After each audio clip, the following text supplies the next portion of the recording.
Estrada. I'm here with MLK Murals.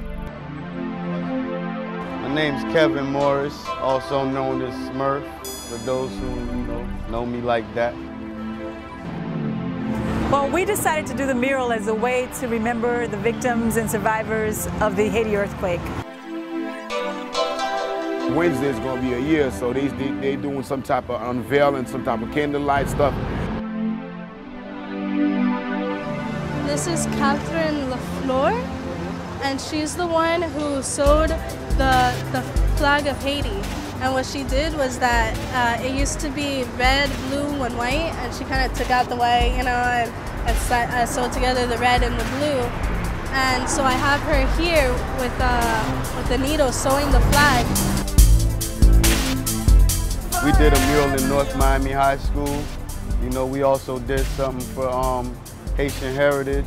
So it's been a project. It's been a long time coming. We've been worked on this. This was already in the making. I love the painting.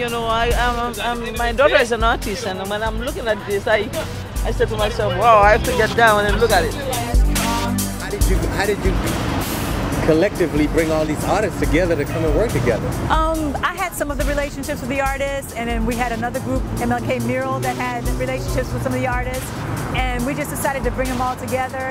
And my thought process was to bring Haitian, Hispanic, Jamaican, African, everybody together, one melting pot to basically pour out their love of art.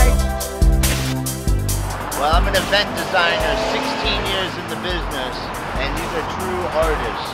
I've done all types of conceptual work, the Super Bowl, name it. As I said, professional in the industry, this top-notch artistic work. And how did you know Nice? I've known Nice for years. Nice is a family friend, and he's worked on projects that I've been involved in, and I've always been an admirer of his work. And you can't do a project without Nice. If you don't have Nice, it's not nice. So basically, we reached out to him, and he immediately said yes. And as you can see, he's done some wonderful things on the mural. I love it. I was in the bus and I'm looking at all my heroes, man.